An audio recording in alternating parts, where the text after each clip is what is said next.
Welcome to the Commodore DM show Out of Order. Tonight I'm covering Rolemaster. It's a bit of casual time. I always open up and give people time to roll in and get comfortable before I start right into the coverage of the game. Again, tonight I'm covering Rolemaster. I'm going to cover everything, right? Influences, birth, character creation, how to run the game, the setting, classes, races, all kinds of other areas I'm going to cover on Rolemaster. Everything, top to bottom. Trust me. After this stream, you're going to get an idea of how to run Rolemaster and what character creation was all about. It can be very intimidating to some people. We'll see if we can get you by that. Make this all fun and interesting. Okay, so we're going to give people some time just to roll in, right? We're in the casual time. First 10 minutes. I'll clarify what I'm covering. Tonight, it's going to be influences, the birth of the game, how to run it, character creation, setting and classes, races, and then criticisms and counters, and why fans are so loyal to the game. It's going to be a lot of fun. Oh, man. So much. I think you'll be very pleased with tonight's coverage on Rolemaster. Sounds wonderful. Rolling with a bear. Welcome. Hello, Black Rose. Good. You're going to enjoy this. This is Rolemaster. Like I've just heard a lot of people say they get intimidated by this game. They're not sure what it's all about, and it's a reaction to Dungeons and Dragons, as some games are. D&D is always the centerpiece, for the hobby. It's inspired many things. Sometimes it inspires, good things, or sometimes it inspires something to be anti-D&D. Rolemaster is something in the vein of looking at Dungeons and Dragons and going, we can do this better. Like many games out there, that's always the claim, compete with D&D. You know how it goes, right? So get comfortable. This weekend, I'm going to be covering, let's see, Aftermath. Oh, hello, Mike. Mike Cole. Ah, it is. It's very interesting. It's good stuff. It is truly iconic. There is no doubt. It's something worth really looking back on. It's something a lot of people avoid the game. And I'm like, well, if you're a game designer out there, you definitely want to hear a bit about this. And it's just a different approach to things that D&D was after, right? It definitely has wargaming DNA. This is not a storytelling game. A lot of people got surprised when I covered Traveler. They were expecting a bit of a narrative storytelling game, and you find out it's really, more based around wargaming to a degree with a lot of randomness, right? It's going to be good. Again, this weekend I'm going to cover Aftermath, and then after that I'm going to cover on Sunday Pendragon. Very popular game. It's definitely a bit more crunchier in certain ways than the old game. Yeah, they definitely wanted to improve on combat. That was their claim. That was their aim with the game, right? It was looking at combat in D&D and going, that's not exactly what we want. We want something more than that. And so it gets a bit crunchier into the combat area of the game, right? That's a big focus of Rolemaster. And there's a lot of charts. Another name for it is called Chartmaster, right? A lot of people called it Chartmaster back in the day because it just has a crap load of charts in the game for all these different things, especially in the area of combat, right? It's going to be good. This Thursday, I'm going to be doing a casual stream. So it's just like off the top of my head opinions focused on Dungeons and Dragons and the Undead. Now, of course, you guys know I cover old school, so I won't be covering anything WotC on that stream. But I made a recent announcement. I'm looking at a 4th edition Dungeons and Dragons. And I'm not going to do a fact-based stream. That's all going to be old school. This fact-based, like the stuff I'm doing now is all old school games, right? But I am going to do a couple casual streams this year on some newer games. I wasn't really planning on focusing on newer games, but I figured I'd just give a little talk on a few of them because I'm looking into them and I'm like, well, there's some things worth saying. And I'll definitely base it on the facts and the rules and whatnot. So it won't be just purely opinion, but it will be my opinion of these things. I've heard a lot of things about fourth edition Dungeons and Dragons, and I'm like, well, let's see what it's all about, because a lot of people like to separate it from the WotC division of D&D and say it's a very unique thing, right? So I'm like, okay. I've heard fifth edition is somewhat trying to carry over some of the stuff from fourth, but a lot of people still they prefer fourth edition over fifth edition. One of the more popular people out there that like fourth edition more than fifth edition is Matt Colville. Very popular guy, obviously. And so I seen him run some stuff on that. I wasn't a big fan of what he was running, but his talks on the game were definitely interesting. And the guy definitely has an old school mindset. So he was really giving a bit of an old school lean into it. I've heard some old school guys actually say for all the other two WotC editions that they're not big fans of, they do have a little bit of lean in for fourth edition. So I'm like, well, what's all that about? So I figured I'd look into it for that sake, because it is something to do with the old school, and the old school guys have been looking at that. So I'm like, oh, that's worth looking at, because I'm really focused on talking old school stuff or to the old school crowd, right? So I don't want to cover anything that's really to the new school crowd. I don't got that audience, but I do have an old school audience, and I've talked to a few of them, and they said, yeah, fourth edition really seems interesting. So I said, okay, all right, I'll take a look at it. Be fun. We're going to go over some really facts. Rolemaster is somewhat straightforward and simple in many ways. So when I was writing up this whole thing for this, some of the games I have to do it could be like 10 parts on the game. For Rolemaster, it's a lot different. I mean, I only have a few parts, so I extend it and really dug into influences. Sometimes I don't cover certain details because I have guys that will come in and add some stuff, like with Traveler. We have Craig here and some other people that I know the game in very deep detail, know some background. So I like them to just add some stuff when I'm talking about this, right? And if I have just so much to cover, I'll cover the base points of the game. And this one, Rolemaster, it's definitely a meat game, but as far as talking about it, you can only put so much together and it really explains so much. What I don't do on these streams is going to all detailed rules. It's not about teaching you the game like page by page or the rules are exactly, but it does sort of cover the general stuff and give you an idea, right? Which is what I did with Traveler. I'm happy to have talked to some people in private that said, man, they thought it was a really intimidating game, and now they want to go get Traveler and actually try to run it as game masters because they realize, wow, that game is really easy on the Game Master. And I'm like, amazingly, players take the lead more on that game than the Game Master. All you got to sort of do is follow along and do a lot of reactions, right? Once you realize that, you realize you don't get a mountain of work to do with Traveler. It's actually quite easy. We're a couple minutes away from, maybe a minute away from starting on the Rolemaster.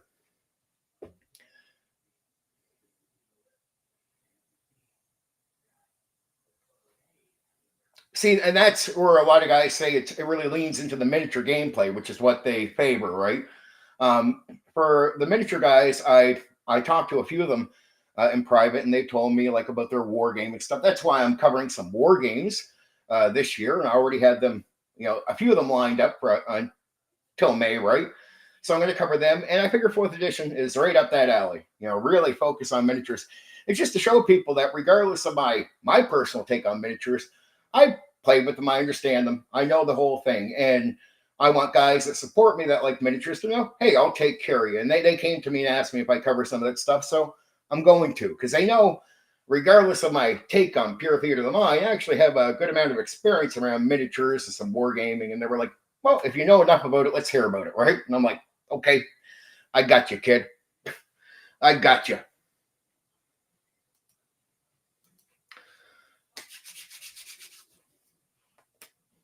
I think we're just going to dive in. I think we're just going to go. We're pretty much right there. There we are. We're hitting the 8 p.m. my time, and this is really where we started on the script. So let's just dive right in. The designers and influences behind Rolemaster. Key figures. Coleman Charlton, primary driving force early on. Pete Fenlon, also key, a major artist, later, especially for Middle-earth role-playing. The real origin influence. Rolemaster wasn't inspired by a specific book or movie first. It was inspired by a reaction. D&D combat is too simple. We want more detail and realism. That's the core of Rolemaster, right? More detail and realism, especially in the area, like I said, of combat. Early designers were wargamers. They wanted weapon differences to matter, armor to matter, injuries to feel real.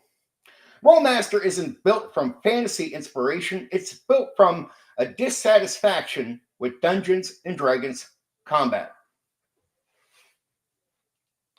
Wargaming DNA. Before RPGs, many designers came from the tabletop war games.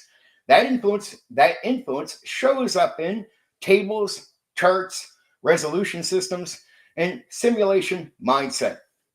Rolemaster is basically war game details applied to individual characters. So if you think original D&D linked into wargaming, Rolemaster really leans into wargaming. Fantasy influence. Yes, there is fantasy influence, but it's not the main driver like in D&D. You still see token-style fantasy, medieval combat ideas, classic fantasy tropes, but Rolemaster doesn't try to feel like Token. It tries to answer, if this were real, how would it actually work?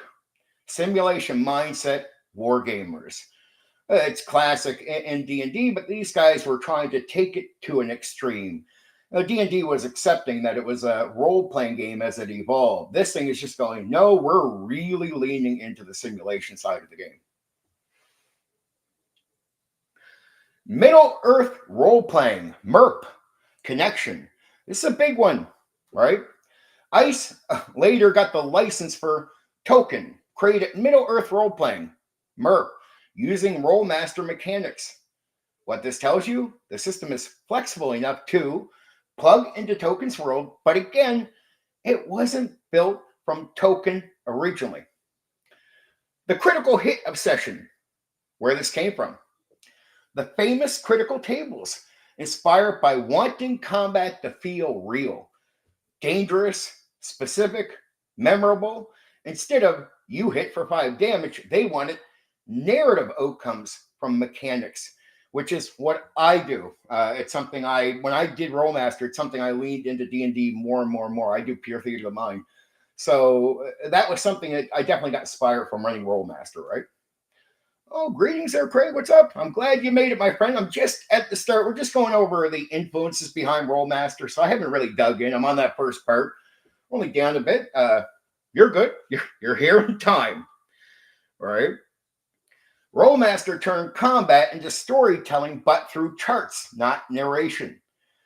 I do it through narration, inspired by this. It does it through charts. That can slow down things, but again, flow can be very important if you can get it right with Rolemaster. That's opinion.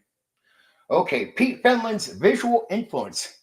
Pete Fenlon wasn't just a designer. He became famous for maps, artwork, world presentation, especially in MERP, Shadow World. Impact helped give Rolemaster's products a distinct visual identity, more grounded, less cartoonish than some of the competitors at the time. Design philosophy. This is the real inspiration. That's my own note here. If you had to sum up the true inspiration, make a system where the rules determine reality, not the GM. Right? So it's saying the game takes care of certain things and doesn't depend on the game master. So you don't have to worry about repetitive anything. If you have a game master that's not performing well in narration through combat, I take care of it well personally. So I understood what their concern was when they were doing this. I totally get it. And a lot of guys out there that would try to do theater of mind, they can be a little repetitive. This was to try to get you around that issue. That's the heart of Rolemaster. Interesting fact. Early Rolemaster was not meant to replace D&D. It was meant to fix parts of it. It became its own game by accident because The system got too big to just be an add-on to Dungeons and Dragons. Rolemaster started as a patch for D&D and turned into a full operating system. That's exactly what happened here. These guys weren't against D&D. They liked it. They just didn't like they liked the idea, but they just didn't like everything that was pitching out there. That's a good guy. I didn't hit Rolemaster till like 1993, so I was a little late to the party. Built by wargamers, explains the crunch. Yes, it is crunchy, as Michael was talking about there earlier. Reaction to D&D simplicity, explains the details. Critical tables, identity. Became a full RPG almost by accident, as I said. Later tied to token, MERP, but not born from it. Oh, Stephen Kennedy, I'm glad you made it, my friend. I'm just at the influence part, so this is not the birth and the rest of the stuff I normally go through. Stephen, you really haven't missed much. It's just a sort of rundown on influence, right? Or Chartmaster. I feel I was pointing that out earlier. I said it's also called Chartmaster. But you're a Rolemaster guy, so I expect you to know that stuff. That's good. Rolemaster wasn't inspired by fantasy first. It was inspired by the idea that the system should decide what happens, not the people at the table. So it just, you're not trusting the participants, and you're letting the game take care of a lot of weight for the game master because you want them to do something unique. And I came to narration much later. It wasn't a big thing at the time. So Rolemaster is just saying, look, if we want to put something on these guys and they're not going to be ready for it, so we'll make something that just allows it to happen through the game rules. That's exactly what happened here. Good stuff, right? So now we're going to get into the birth of Rolemaster. The birth of Rolemaster, Ice's Crunch King enters the scene. Rolemaster didn't start as a full RPG, as I already said. It started as a set of add-on rules to fix D&D combat, to fix it the way they wanted to play it. Then it grew into one of the most detailed chart-heavy Chartmaster systems ever made. The origin story, as we just covered, but this is getting into some timeline here. Late 1970s to the early 1980s. So when I say I didn't come to it till 1993, I was late to the game. But I didn't get into the hobby until 1987, so it makes sense, right? Created, as I said earlier, the main person, Coleman Charlton, along with Pete Fenlon, who covered a lot of the art, and others under the Ice Crown Enterprise, founded in 1980. The core idea, D&D combat is too simple. We want something more realistic, more brutal, because these are war gamers, and more detailed. Like, they were just hyped on the detail side of the combat. I totally get it now that I do narration. But yeah, they were at this early. I'll give it to them. Instead of making a full game right away, they released modular rulebooks. Arms Law, 1980. Weapons Combat Overhaul. Claw Law, 1980 again. Monster Combat. Spell Law, 1982. Magic System. These were originally meant to plug directly into D&D or other role-playing games, where they could fit in, right? It's not about having its own rules. It's about giving you ideas of how to run these things with the rules that are already applied to that game. So it's not trying to replace exact rules. It's just trying to give you some ideas. What made Rolemaster different right away? Critical hits, the big hook. This is the big one. Every attack could lead to a critical hit table roll. Results weren't just extra damage. They were broken bones, bleeding out, instant death, insane flavor text like strike crushes foe's skull, brain leaks, he dies instantly. Let me say that again. This is a detail. Strike crushes foe's skull, brain leaks, he dies instantly. This is the identity of Rolemaster. People remember it for this. They really do. Like, if you ever, Philo would know for sure.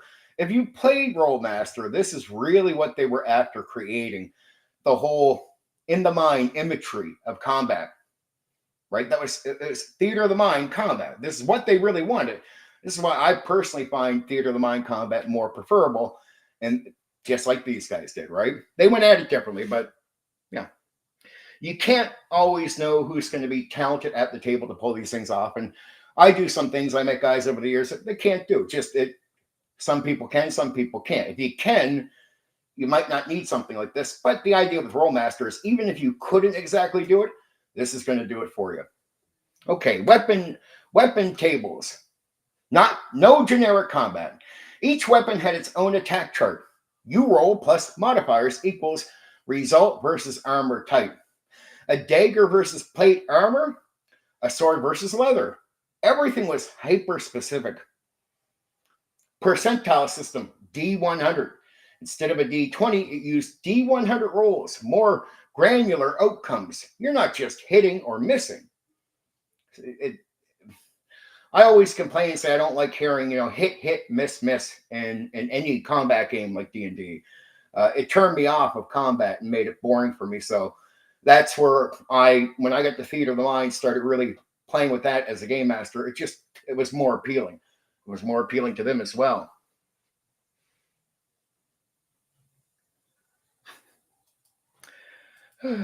Okay. Charts on charts on charts. The famous chart master game here. Rolemaster became known for looking things up instantly or constantly. Constantly. Multiple tables per action, deep mechanical resolution. This is where the nickname comes from, chart master. I heard the word chart master. I swear more than Rolemaster to explain this game, because the guys that would actually game with it would be like, yeah, we're going to play chart master. I'd be like, just laughing, like, you guys just call it that regularly. And they're like, yeah, makes more sense. When it became a full RPG by 1984, ICE said, let's stop pretending this is an add-on. This is its own game. They unified everything into Rolemaster, first full system. Now it had character creation, skills, professions, their versions of classes. So there wasn't classes, there were professions, spell list, and a full rule set. Design philosophy. Rolemaster was built on this mindset. Combat should feel real and dangerous. Weapons should matter individually. Magic should be structured and logical. Outcomes should be detailed, not abstract. It's basically the opposite of fast play, loose ruling, theater of the mind simplicity. This is a simulationist system, not just a play system. Remember, these are war gamers, so this was really important to them to get this right? The reality check. Why it got attention. Brutal, memorable combat, deep customization, way more realistic than D&D at the time. Why it struggled. Slower gameplay, heavy bookkeeping, intimidating for new players. It wasn't a game that was worried about the new player. It was a game that was, hey, you got to sit down and really go through this for a while, right? Like they just don't care. Rolemaster is what happens when someone looks at D&D and says, this is too simple. Let's simulate everything. And they actually commit to it, which is what Rolemaster did. D&D abstracts combat. Rolemaster zooms in and dissects it. D&D equals game. Rolemaster equals simulation engine pretending to be a game. So what they're doing at the table just simply matters more than a lot of other things, but you got to learn a lot. Now we're going to talk about how to run Rolemaster. I hope this helps some people out there, or just gets them around, would they want to try this or not? Well, here we go. How you actually run Rolemaster. All right, this is where the rubber meets the road. Running Rolemaster is not like running D&D. Even old school D&D, you are not just a referee, you are basically a system operator managing a machine. So running Rolemaster is not like running D&D. It's not even like running old school D&D. Again, let me say that. You're not just a referee. You are basically a system operator managing a machine. The core mindset. If you don't get this, if you don't understand this, you're going to struggle, right? So the core mindset, if you don't get this, you'll struggle. Running Rolemaster is about following structured resolution, referencing charts constantly. So you got to just be ready mindset with this, right? letting the system decide outcomes, not your gut. So in a way, it's not really as hard as you think. It's just more like you need to constantly have charts out and be like, okay, the chart says do this. So it's a bit where the book runs the game more than the game master. Now, I talked about that already early in our video. I had my issues with that, but who cares? So it's letting the system decide outcomes, not your gut. If you try to wing it like AD&D, you will break the game or slow it to a crawl. So you got to go at this differently. You got to follow what this is. Everything starts with a roll, D100 engine. Almost everything works like this. Player declares action. You assign modifiers, difficulty, situation. Players roll D100. Add skill bonuses. Compare to a chart or difficulty. There is always a number telling you what happens. So it's all about really rolling and seeing what's the outcome, what's the outcome, what's the outcome.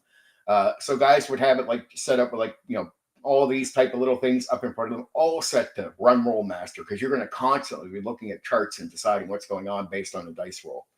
It's always charts, chart master. Okay. Combat in this game is the main event. And it's a process. Combat in Rolemaster is multi-step and exact.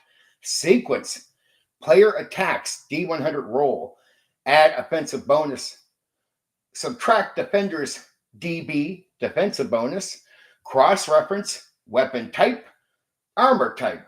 Get raw damage. Possible critical. Then comes the critical. Roll another D100. Check the critical table. ADE, severity. So that's where you can get really, really deep into it. Results can be bleeding per round, stun for X rounds, number of rounds, limbs destroyed, instant death. You don't interpret this, you read it out loud. That's part of the experience of Rolemaster, right? The book takes care of a lot of things. The charts take care of a lot of things.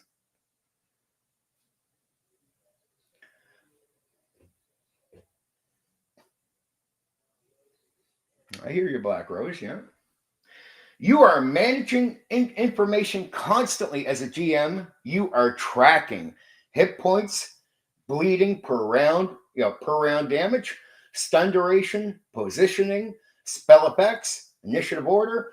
Combat becomes a state tracking system, not just narration. Skills are structured, no guessing. Players don't just try something, they use a specific skill with a specific bonus. You apply a difficulty modifier. Let the roll decide. You're not ruling, you're resolving through system.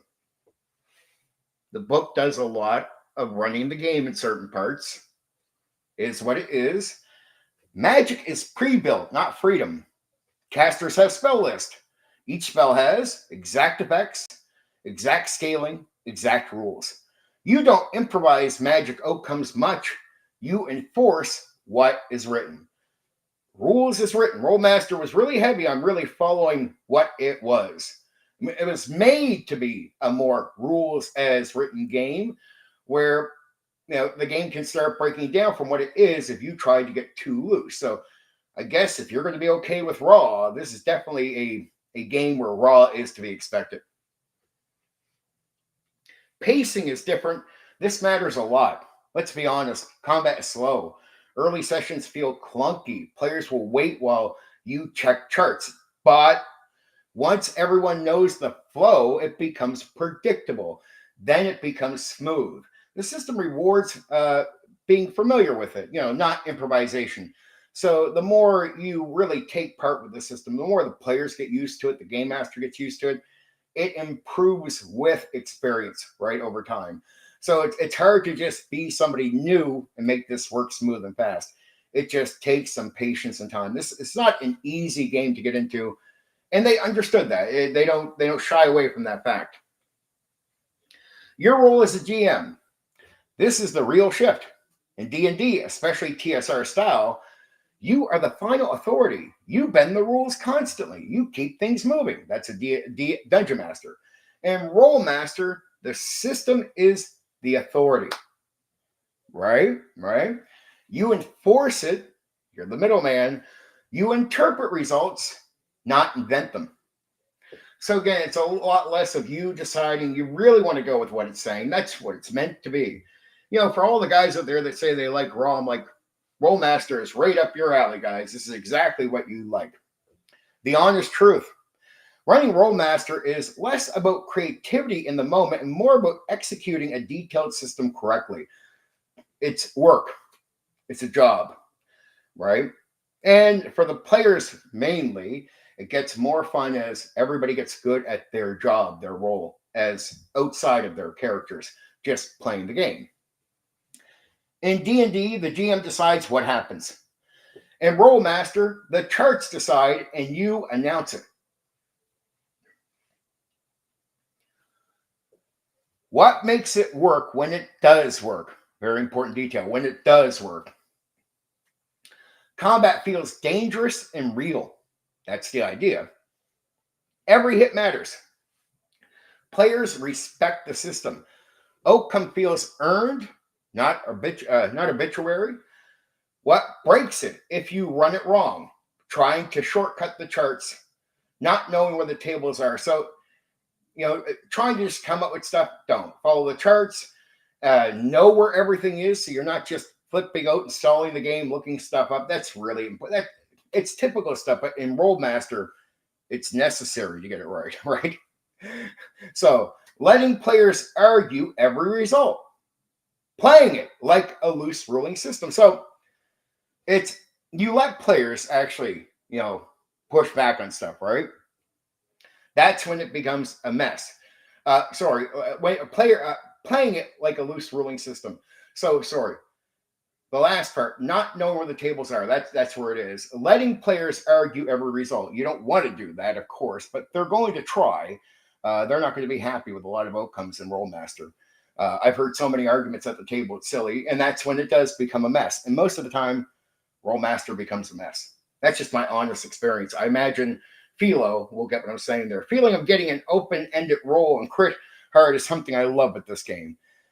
Yeah, you get the players that love it, and then you get the players that whine, right?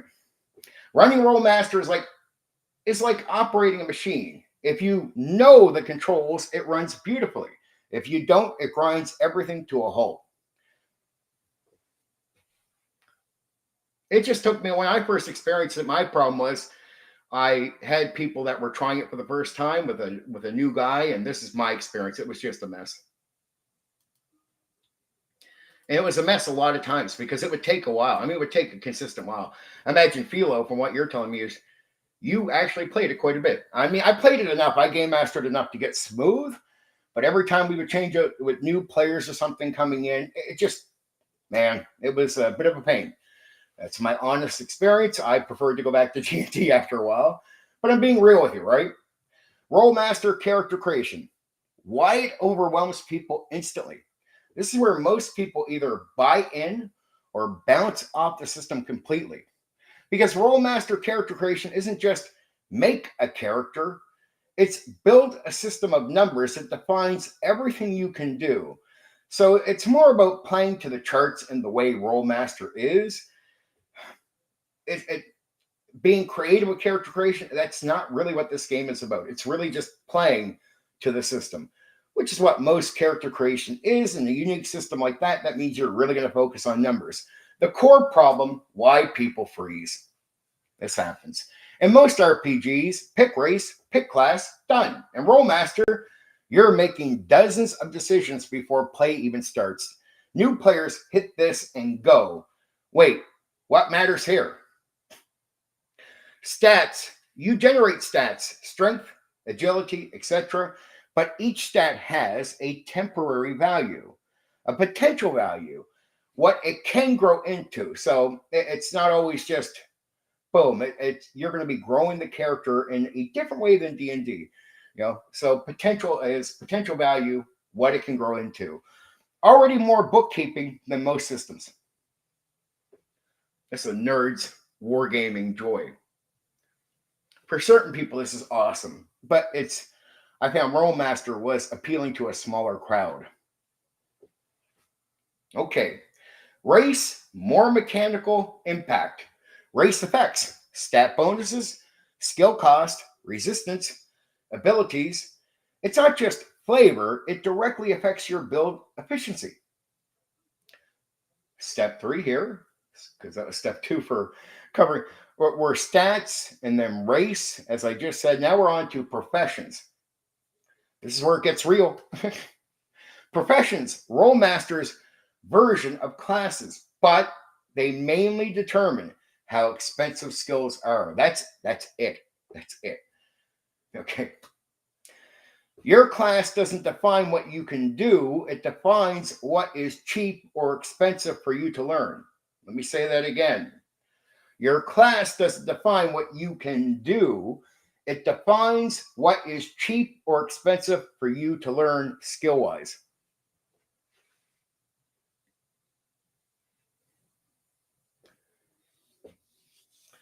Development points, the system that breaks people. Development points, the system that breaks people. Every level, you get development points, DP. You spend them on skills, weapons, spell list, armor training. Each skill has a cost based on your profession. Example, fighter buys weapons cheap. Mage pays a lot. Mage buys spells cheap. Fighter pays a lot. This creates a build economy system, right? So it's like those points are your money. Depending on what you're playing, it's going to, obviously, you know what I mean? It's weapons, easier for fighters, whatnot. So it's the idea is you could make unique characters that like, oh, here's your mage, but he's going to do this with a weapon. If you really want to put your points there and be crazy, you can. Skills, a lot of skills. Rolemaster is a skill, very heavy skill game. This is where people start sweating. You're choosing from weapon skills, each weapon separately, armor skills, perception, stalking and hiding, climbing, swimming, lore skills, spell list, and each one has ranks, has cost, affects rolls directly.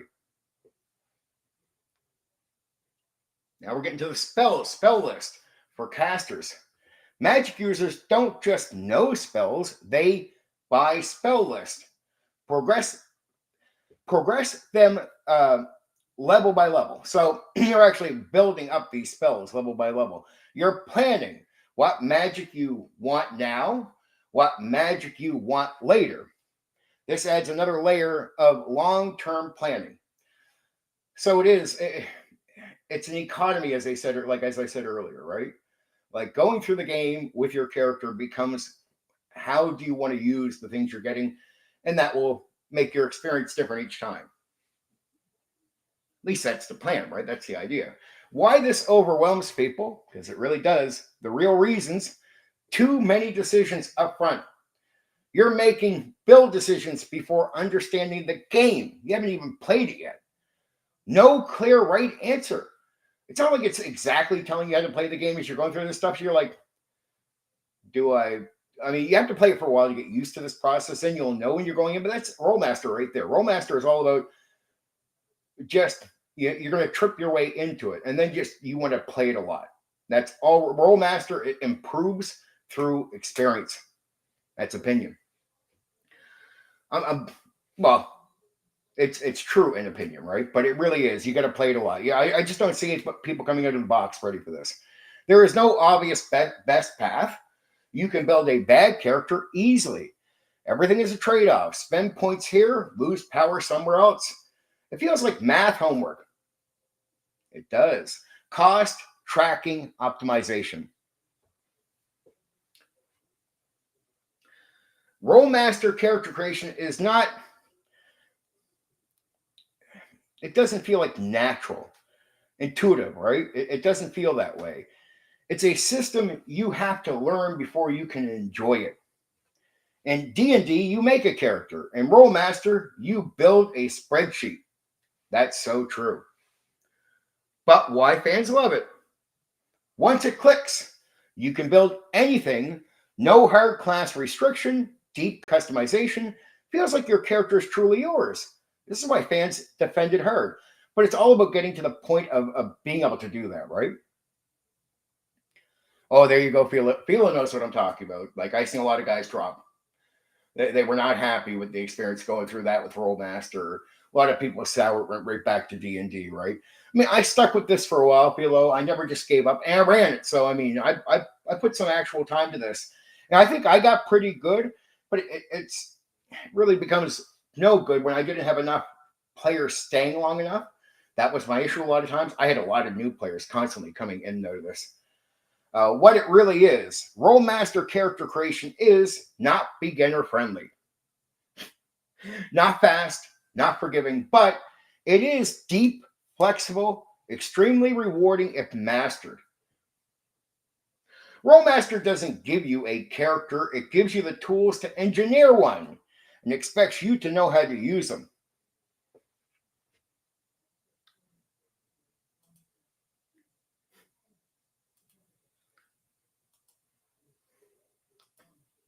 I never had a lack of players. I just had a lot of players because there were so many, like, there's so many other DMs and games.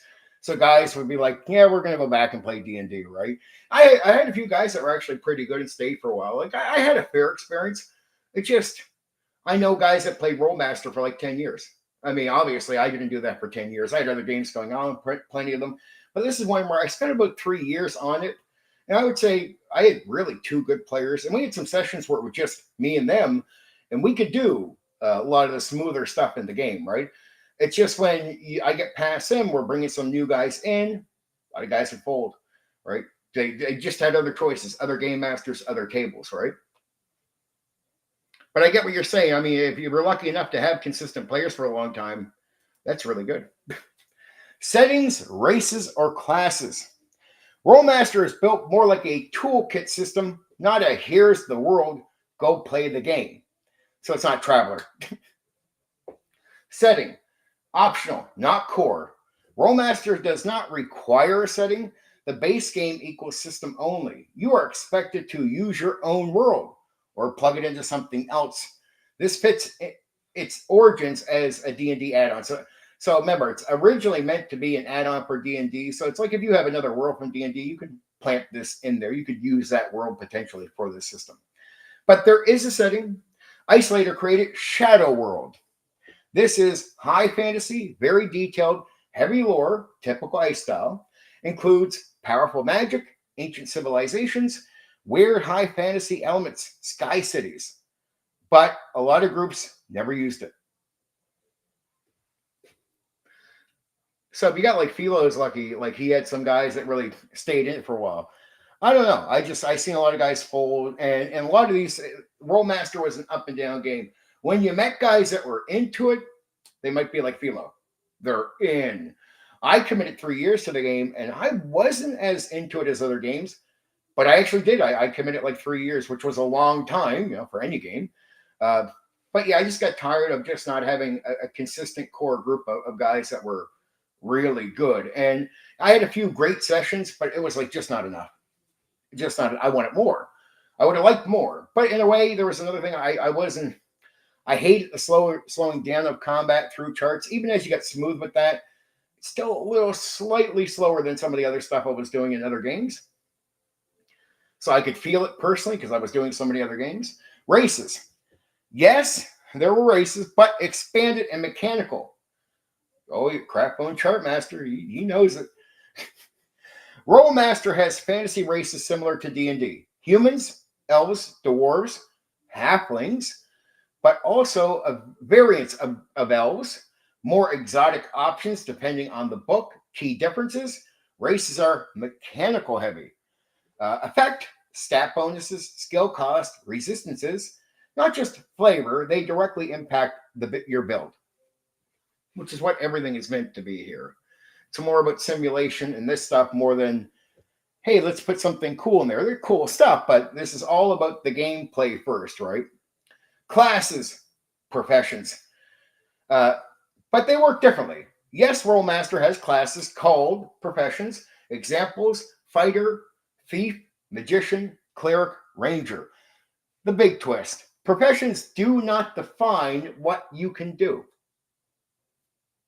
Weird, eh?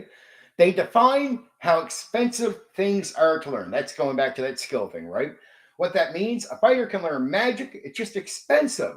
A mage, yeah, a fighter can learn magic, it's just expensive.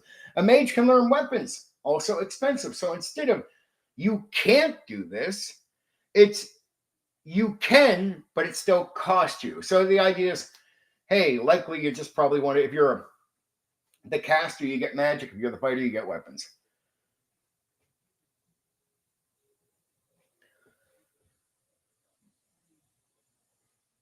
Oh yeah, oh yeah. It just Crapbone gets it right at the end. Again, Crapbone will agree with me.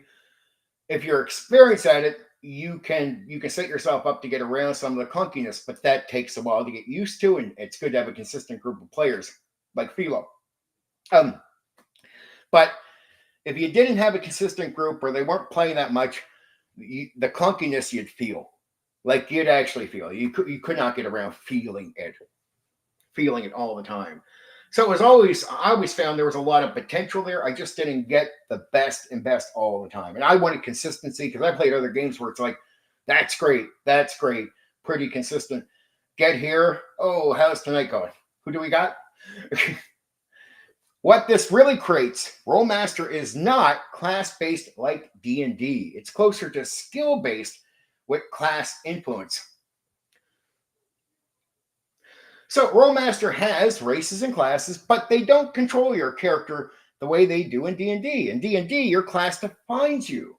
In Rolemaster, your spending choices define you. A little weird. It's a little weird, a little different. Not a little, a lot different, let's be honest. Why this matters? This design leads to huge customization. See, it's the customization and what you understand this part of the system. It can become really fun building up your character through builds, but it's definitely weird. Hybrid builds, less restriction, but also more complexity. Easier to mess up your character. The real identity, setting equals optional. Races equals mechanical impact. Classes equal economic influence. The system is built around build what you want, but pay for it. Rolemaster gives you races and classes, but then steps back and says, now build whatever you can afford.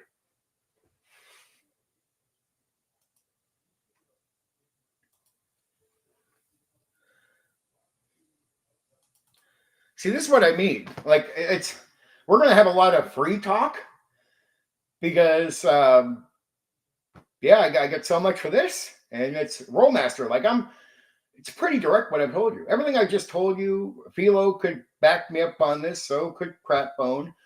I get influences, birth, how to run it, and character creation are just so core. I just did the settings classes and talked a little bit about the shadow world, but it's not used that much. Now I'm going to go into criticisms and counters or defenses, and then we'll talk about why fans are still really loyal to this game, like the people that get addicted to it. But that's really it. Like, it wasn't inspired by books or novels. I tried to look at influences when I was researching this. Remember, I wrote all these last year. So these are, I've had these written for a long time. They've just been sitting and waiting. I take a look over them before, a day or so before we get in to do some extra editing or add on. I really dug in to see if I could find more influences, but it's not just a reaction to D&D. It's just a straight up couple guys working. Art's beautiful, but I mean, you get down to this. But let's get to the criticisms and defenses. This is where the fight starts as I put a marker down. For people that might be into this, they might have some opinions. Dang, dude, you just great advertisement for them. Well, thank you. I hope you're enjoying this because I really think it's actually good. It's just you need to get people that really are committed. War gamers, every guy that I had sit with me are war gamers, are guys that were war gamers. And there were a ton of war gamers. Before I get onto this part, we got some alarms going by. So we'll let those go by so they don't eat into what we're talking about here. But if you're being serious there, Crapbone, I'm glad. I'm happy. Rolemaster, criticisms versus defenses. Again, this is where the fight starts. This is the part where I put a note in here where my chat could get split depending on who shows up to talk. I don't know, maybe not. This is over-designed nonsense. Okay? This is the best system ever made. So this is over-designed nonsense. It's like criticism. This is the best system ever made. Both sides have real points. That's the issue here. That's the issue with Rolemaster. It's over-designed nonsense. It can feel that way. You can have that experience. That's a real thing.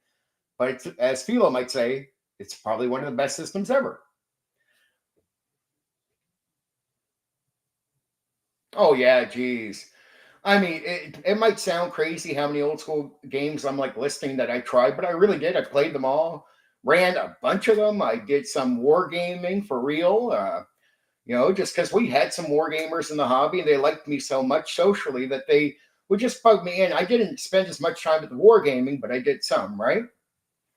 Thank you, Crapbone. Cool. No, I really worked on that stuff, like putting lines in there to try to really make it sound more appealing because I know it's a rough system to begin with. And you weren't wrong to call it clunky and stuff. I mean, you're on point, but it's good. It's still good. There's a lot of good there. Black Rose, it's definitely useful and very good take on the system. I've heard much of it before, but I do love your thoroughness on your coverage. Thank you, Black Rose. I'm doing my best here. So we'll go into the criticisms. Criticism 1, it's too slow. They attack. Every action equals roll plus math plus chart. Look up. Combat drags. Breaks immersion, some would say. We spent 10 minutes resolving one attack. The defense. This is the defense against that. Speed comes with familiarity. So it's like the more you do it, the faster you get. Groups that know the tables move fast. So it's magic to see Rolemaster being played by experienced people that know it. It really, genuinely is. Philo would probably know exactly, and Crapbone would know what I mean. When you get some guys that really know Rolemaster, they can make this look like a beautiful thing. One thing ICE really did right was the lore books for the token world. Very good maps. That's where Pete Felon came in. Details and plot ideas set up the world and read about tokens books. When I read into that, that's why I covered Pete Felon there in the influence early, because that's exactly what people say. He worked on MERP, right? And they talk about his art, the great maps and details. And yeah, so that was definitely a selling point for Rolemaster. It looked nice. Okay, so a defense, as I said, groups that know the tables move fast. The detail replaces guesswork. You're not slow, you're just new. That's the defense. You're not slow, you're just new. And Rolemaster is telling you, look, when you get used to this, you'll find magic. Like there is something special here. Philo and Crap get what I'm saying. There is something special here, right? And Rolemaster, that's real for Rolemaster. That's not a joke. I sat down. Like I said, I've had a few sessions where me and two guys just really got used to this to the point where it went smooth, right? And it was wonderful to actually have that experience with the game. Now we're getting the criticism too. We know. This is the classic one. Too many charts. Chartmaster, as we all know, as I've heard Crapbone and Philo mention already.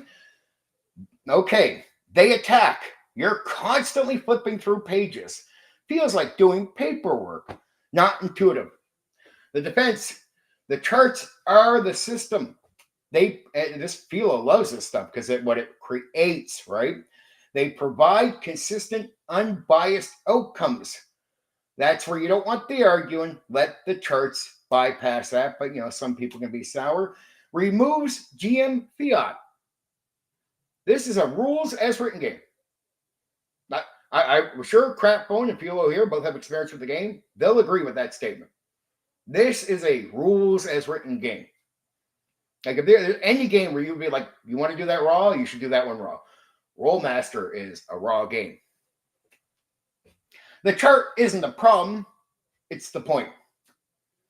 So it isn't a problem, it's the right thing. So it's a good thing, right? That's the defense for it is these are good, right? And it takes away GM fiat, which some people complain about. GM has too much control.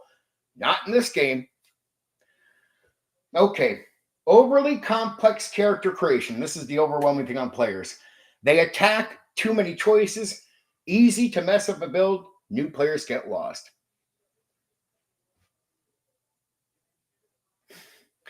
Philo, heavy access to photocopier is something you must have to GM this game. Copy all the important attack crit tables and sort them in folders. Exactly. I love having guys like that just know the stuff here come and helping me out, right? They get to have just a bunch of little things from actually experiencing the game. It's good to hear this stuff on the side, right?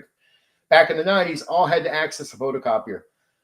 It's agreed. It's just 100% agreed. If the more organized you are, the better this plays out. The more you have your shit together, this game's all about, right? Make sure everything is accessible, easy, organized. That's it. And if you start doing that, that can make everything speed up a little faster. And then again, you get to feel the magic. It's when you don't do that you feel the complete destruction, as they say. So again, overly complex this character creation. The attack, too many choices, easy to mess up a build. New players get lost. The defense, total freedom of character design. That's that customization. No hard class restrictions. So it's not like you play a fighter, but this is all you do. That's not what this game is about. Whoever you play, you do whatever you want. That's how this works, right? So it's not restrictive because of a profession that you pick. High player agency. The game is on your side, man. You can rule lawyer the piss out of this game if a GM is not calling the chart right, or whatever title you want to give that person. If you want simple, play something else. This is depth. So this is a game not ashamed at all about, it's not easy to get into. Yeah, Rolemaster doesn't give a shit that it's not easy to get into. It's just like, it's made for a mindset of a war gamer. Like, they want difficult. It's like when I hear people complain about Thaco. That was a little point I made the other day was they say it's hard to learn or something. I'm like, and that's bad for what we do? That's an issue that it takes a moment to learn? That's a complaint in the tabletop role-playing game hobby. Like, we take time to learn all kinds of things. And Rolemaster would defend me and say, yes, fucking learn Thaco, stop pitching, right? That's the idea here, right? Okay, criticism number 4. Combat is brutal and unforgiving, which Philo earlier was praising. Tells you what someone who loves Rolemaster, that's what they're going to say. But this is criticism. Combat is brutal and unforgiving for people that aren't like Philo, that just don't take to this stuff. Okay, the attack, random instant death. Characters can get wrecked fast. Feels unfair. This is where you get people arguing at the table I told you about, right? You get a lot of people that just bitch and they're unhappy. Feels unfair. That's something I ran into a lot, right? Gosh, you know what? When I looked into this, I had to look into the criticisms that they, like ICE, was actually looking at personally. And this is one of the criticisms that they were talking about that they got. So every criticism here, it comes from interviews with the guys and just them talking about this stuff. So and I did find a few old forums, where they mentioned some of this stuff again. So I was like, okay, I'll cover the stuff that the guys talked about and the forums talked about. These aren't personal criticisms. It's not even from my personal experience, but I can relate with some of the stuff that I'm hearing. Like the combat is brutal and unforgiving. Like, get down to random character instant death. A lot of people didn't like that. Characters get wrecked fast. Like, what the fuck? Feels unfair. You get the complaints right. Philo, you're a Rolemaster guy. That's exactly why you feel that way. You like this. Some guys got into it, went, wow, I don't like, you know what I mean? You like this. You're the fan. I'll talk to you, and there's another part I got here for the end, and you'll probably really relate to that part, because it is about the people that are very loyal and fans of Rolemaster, right? So they say a lot of similar things to what you're saying here. Like, you like what Rolemaster is saying. This is combat should be violent. It's all simulation. It's wargaming simulation. This is what they want it to be. And they, in a way, they make it for guys like you. For the guy that leaves, it wasn't made for him. I heard that in interviews from the guys, right? It's not made for everyone. They're not even ashamed to say it. It's made for the guys that are going to really come to this, right? And really appreciate what we want, they'll want. What they're saying is, Philo, they know it's not just them that want this. They know there's other guys like them, yourself, maybe Crapbone, that want this, right? They want this. The defense. Combat should be dangerous. Encourages smart play. That's another, like, it encourages smart play because of the trouble you have with combat. Like, the threat and the realism. Creates memorable moments. Crazy memorable moments. That's not unfair. That's reality in combat, right? Everything I just said there, I know you relate with. Let me go over that again. Defense. Combat should be dangerous. Encourages smart play. I know you would agree with that. Creates memorable moments. You talked about it earlier, like how the charts come with the fuck, your body's getting beat up. It's a crazy visual, right? So it creates visuals that you'll remember from the experience, and it's fun if you're into it. That's not unfair. That's reality in combat, which is what this game is about. And if you don't appreciate what they're getting at, you're probably not going to like this game, right? All right, here's a criticism. It kills flow immersion. So when I say immersion, I'm like, it's like, you're watching the movie, you're really into it. Somebody taps you on the shoulder or says your name, but you don't even know right away because you're watching the movie. They got to say your name again. Like, oh, shit. Like immersed as not immersed in water, but immersed as just that level of immersion. So they're saying it kills the flow that leads to an immersion like that, right? So here's the attack. Too much system focus. Oh, yeah. And the moments that it took to get the eye popped out, and then you're going in with, oh, man. I personally liked it. That's why I stuck with it for 3 years, right? I'm not someone who just instantly walked away.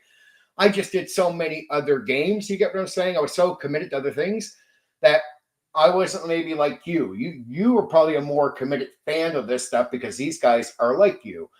I was into it, but I'm into everything. Like, I'm serious. Like, I'm into like I appreciate what you appreciate. I appreciate a lot of things. There's just like you. I have a more preferred system or two, but unlike a lot of guys I knew, I like more games than just about anybody I've ever known, right? That's why I have all this experience with all these different games. So again, it's too much system focus, breaks narrative momentum, feels mechanical. All stuff you would say is fine, of course, right? Too much system focus, but it's about focusing on the system. Breaks narrative momentum. Yeah, but we're getting simulation. That's what it's about. Don't worry about that. Feels mechanical? God damn right it does, is what you would probably say. But we'll put the defense up here. The results, add immersion. That's what you're saying.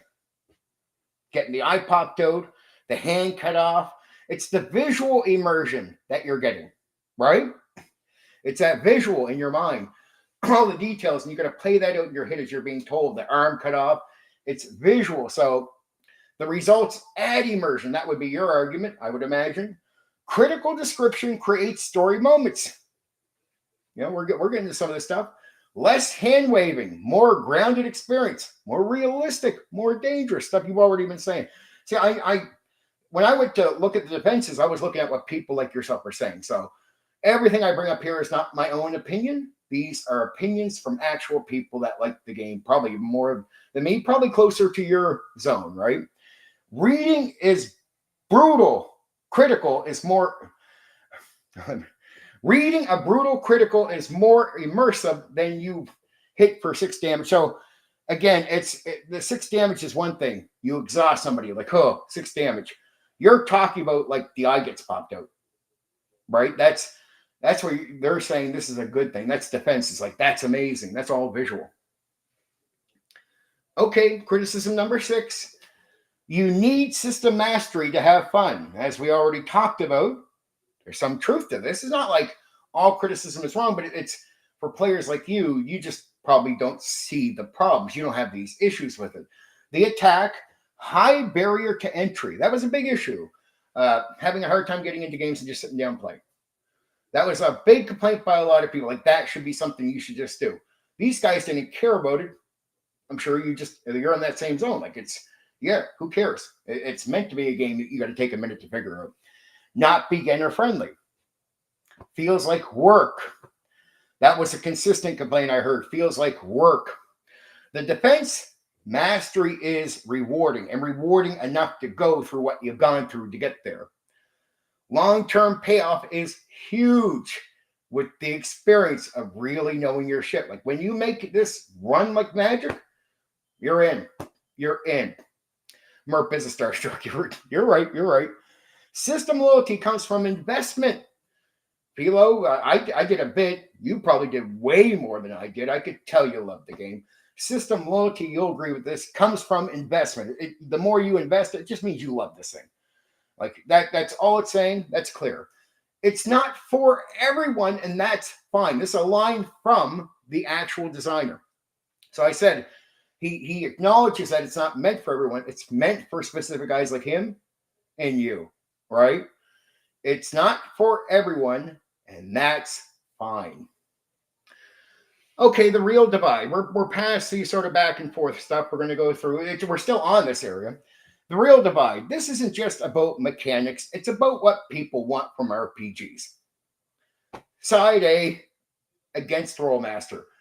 So this is, imagine this is a side A. So we'll have a side A. This is the guys against Rolemaster. Wants speed, wants flexibility, wants rulings over rules.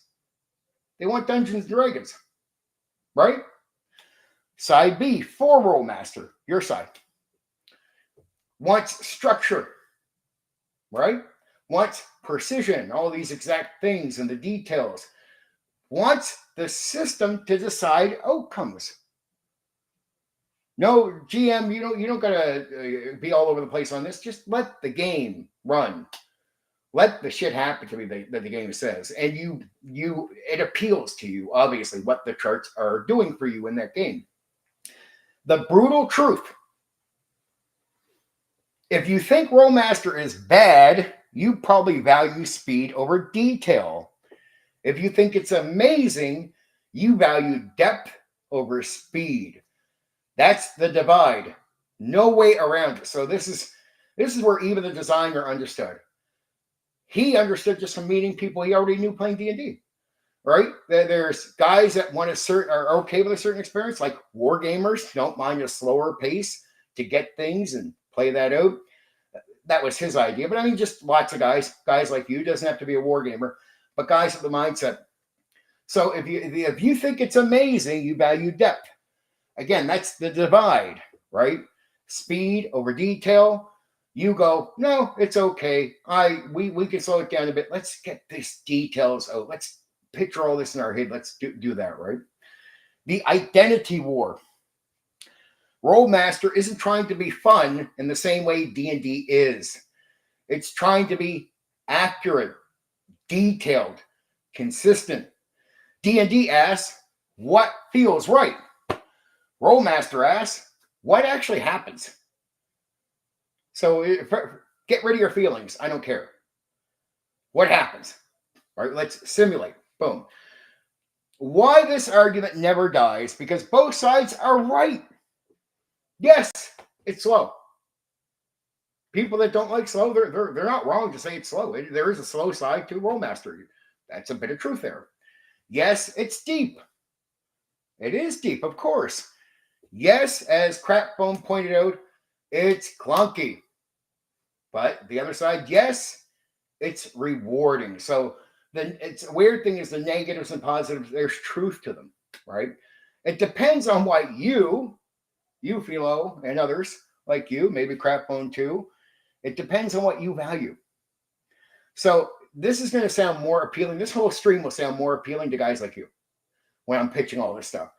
To guys that are going like, oh man, that just sounds like, it's a little, this is the two sides. And I imagine I was like, I don't know when I was going to the stream, like I'm writing up last year going, no, I don't know. We might have people argue. Rolemaster is either the most immersive system ever made or a spreadsheet pretending to be a game. Let me say that again. Rolemaster is either the most immersive system ever made, that's what Philo would say, or a spreadsheet pretending to be a game. Okay. So this is the part where Philo will probably relate with and other people like Crapbone. So this is why fans are loyal. This was really important because I found so much on this that this is worth talking about. Why Rolemaster fans are so loyal. This is where everything you cover clicks. That's a little note to myself. But I want to tell you, this is where I'm bringing everything together. Like to Rolemaster fans, people that appeal to this stuff, this is where I bring everything together on purpose because I found a lot here. Because on paper, Rolemaster looks slow, complicated, overbuilt. So why do people stick with it after, for decades? I did 3 years. Guys like probably Philo here probably did decades. They earn their fun. Rolemaster is not easy to get into. You learn charts, you learn flow, you survive early clunky sessions, and once you get past that, it feels like you earned access to the actual game. I imagine every Rolemaster player will nod. Yep, you've earned it. You've earned access to the game through the early parts. What that creates? Investment, personal pride into the game, and ownership. That's your Rolemaster. Like it's personal. There's a bit of ownership. You're a Rolemaster guy. That's your game, right? That's your game. So guys that really invest in this game, they feel like that's my game, right? It's like I'm a second edition guy. Rolemaster guy will go, I'm a Rolemaster guy. It's my game, right? But really, it's invest and pride into it because once you know how to play Rolemaster well and run it well, it is pretty fucking fantastic. That's the crazy part about Rolemaster. There's a sort of insanity to you go through all this crazy crap and then you're like, wow, well, geez, this is way better than I thought at peak play with the right people, right? Combat is unmatched when it hits. No system does this quite like Rolemaster. Every hit matters. Every weapon feels different. Criticals create unforgettable moments. You don't get you hit for 6 damage. You get you crush his ribs. He's bleeding out, stunned, and dying. That sticks with people. Let me say that again. So you don't get you hit for 6 damage, like say in D&D at the time. You get you crush his ribs. He's bleeding out, stunned, and dying. Details like that stick with people. Like it's creating a picture in your mind instead of telling you some damage. The game doesn't lie to you. Any fan of Rolemaster will agree with that statement. The game doesn't lie to you.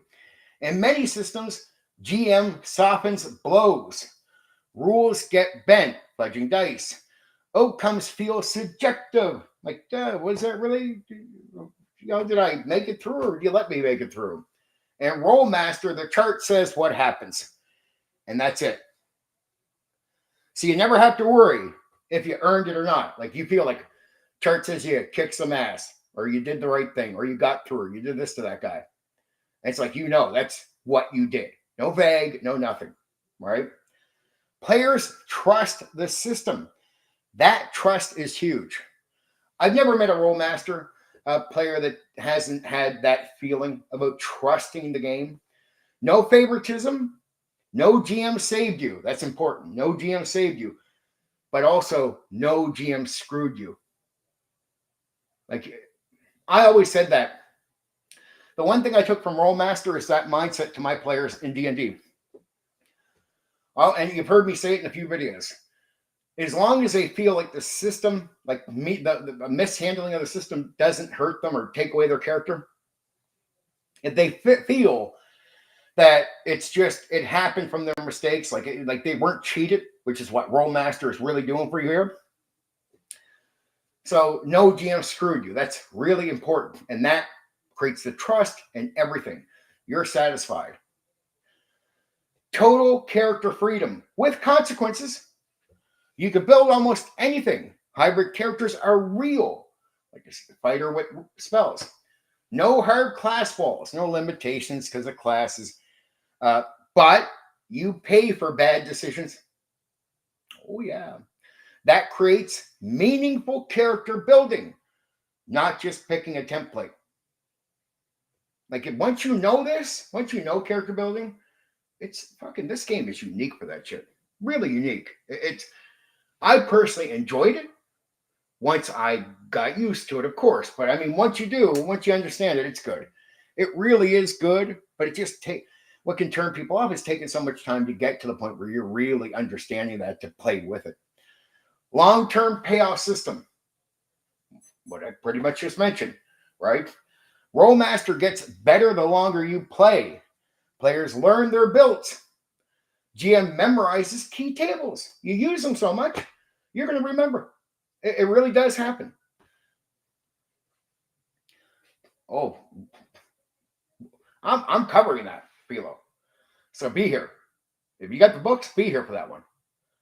I have done MERP, right? So, and I am going to cover it, right?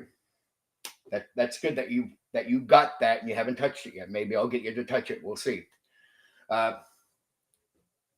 So GM memorized tables. Session speeds up. So the slower sessions that you complained about earlier, that decreases to a speed that a lot of people are like, just like, man, it plays really fast, but you always got to remember as a Rolemaster player, well, when you first start, it doesn't. Like it's at getting that experience where you finally go, oh, that's okay. That's where we want it to be. What was slow becomes smooth flow. It filters players. This is something. Oh, Steven said that. He gets the MERF stuff. Oh, so Steven, you be there for that, and I'll get you to. I promise to play that one. I get mixed up on some of the text there. Sorry. It filters players, which was something Philo was talking about. It definitely filters players. This is important. Rolemaster naturally filters out casual players. They're not made for this game. It's just true. Impatient players, not meant for this game. People who want fast, easy play, not meant for this game. What's left? A table of people who are invested, committed, engaged. This is the truth. The system creates its own audience. So it just finds its own people. Sorry for any background sounds that are weird. But Stephen Kennedy, you got MERP. I am covering that, dude. I'm glad you got it. I will get you to look at that again. And cool, Philo, I'm going to cover that too. So you both, Philo definitely knows about MERP, right? He'll be here for the fun of it. I know he will. Stephen Kennedy, glad I can do that for you. Great guy. So I love Stephen Kennedy. So you definitely get ready for that one, right? But it doesn't create its own audience. This is what the designer says. The system creates its own audience. I'm like, it finds its audience. All right. I don't care how clunky it is to start. I think Philo would agree with me. Regardless at the time, you know almost that you like something. Like with this, I do every time I see a player I think it's meant for this game, even during the clunky first go, there's a bit of I like that. I like that, right? Cool. I mean, I'll be covering the additions with the if you're talking about the MERP there, but with this, it really does fine. You know somebody likes this. There's a hint that's obvious. I noticed that as I'm bringing all these different guys into play, I'd be like, that's how I found the two guys I knew for sure. That's the two guys I talk about are guys I just knew in that first go. I even said to them, I said to like each one of them, I had the same situation. Like, you're enjoying this, aren't you? He's like, yeah, I got to get used to it, but this looks really like a lot of fun, right? I haven't done a live play in a long time. Remember, if you remember, crap, I don't know how long you've been around. On my third channel, I probably had about 60 to 70 live plays of different games, but I lost that channel because of getting reported, blah blah blah blah, and you get the strikes from being reported if they give you the strikes based on them. And at the time, like I said, this is outside of the facts here. But at the time, I just couldn't talk to YouTube and get them reversed. I would try to get them reversed because I didn't do anything wrong, but I couldn't communicate with YouTube. Ironically, now that I can communicate with them, I got reports, and I've already had 2 strikes on this channel, both removed. All right, I didn't do anything wrong in the past. I didn't do anything wrong this time, but I was able to talk to YouTube, the staff. So talking to them, and I talked to them behind the scenes a bit too. They take care of these problems because they found out I was going through something unique. They know I'm not a big channel, but they're like, dude, we don't get people like your size getting reported this much. So that was unique enough to get me a conversation to the point I connected with two people and I'm able to talk and yeah, it's all good, right? Okay, it feels serious. Rolemaster doesn't feel like a casual game. It feels like a simulation, a system to be respected. You know, I do respect Rolemaster, very much so. I spent 3 years. Trust me, I have some real love for the game. Committed and engaged. So a table of people here. Well, sorry, back to this. Feel serious. So it feels like a simulation, a system to be respected, something with weight. That tone alone attracts certain types of players. Crapbone, Philo. That's exactly the people this is talking about. The real reason. Rolemaster fans are loyal because the game demands something from them. And it gives something back that most systems don't. You don't casually play Rolemaster. You commit to it. That's a real thing. If you don't commit to it, you can't get the best out of this. So it just requires it. There's no way around it. So I say, yeah, these guys commit to the game. If they have real experience with it, they'll be like, yeah, you got to. You got to put your time in and really learn this to get all this great shit out of it. But once you get there, man, you can't tell people enough how good it is once you get there. I wish some people were more patient than they are.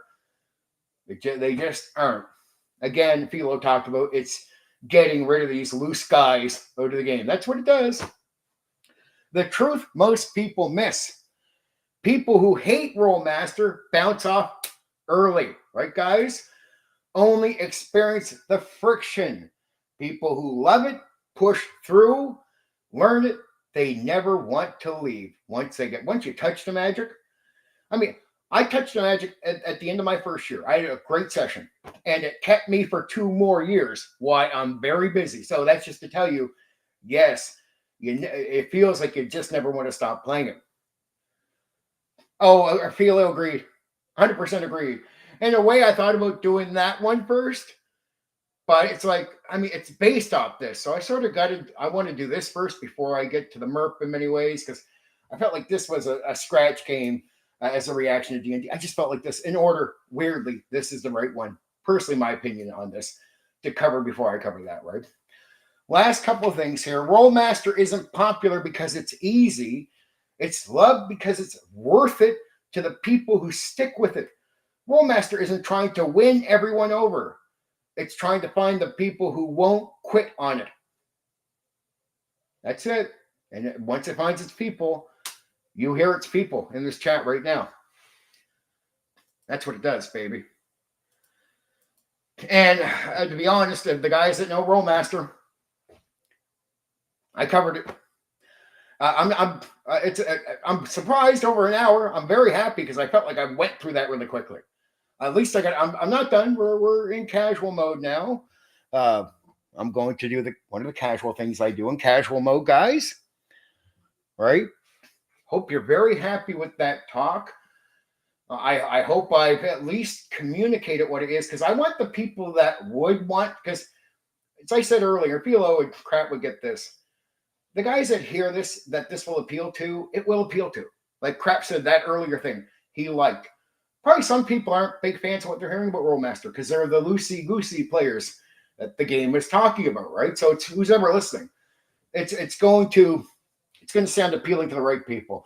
I just hope overall it's interesting because it's an interesting game and design and meant to be a side thing. So when I say designers, I hope role-playing game designers are listening, because regardless of their opinions about playing the game, it's just an interesting concept. And for all the raw guys out there, well, geez, here's me covering a raw game, and I played it. This is as raw as you get raw, right? Rules as written.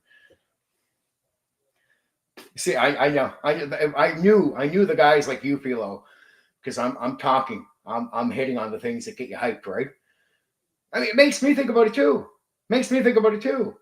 I got too much going on, but trust me, if I had the free time, all right, anybody, like I'd be like, even online, I wouldn't care. It'd be like you.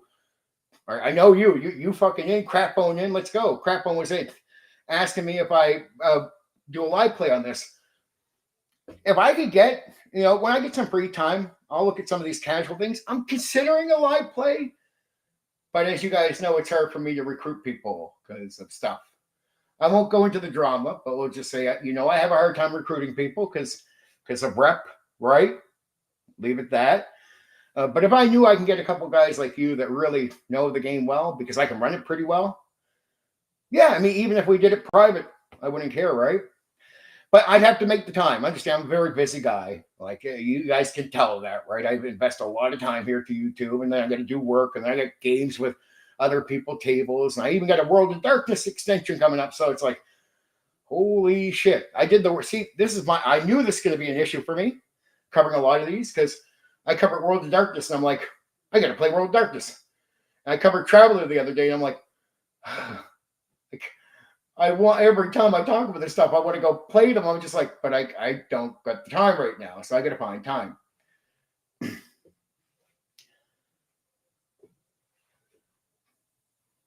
Thank you. And we're going to have some casual time this Thursday. But I'm really hoping on some of these games because I've had experience with them.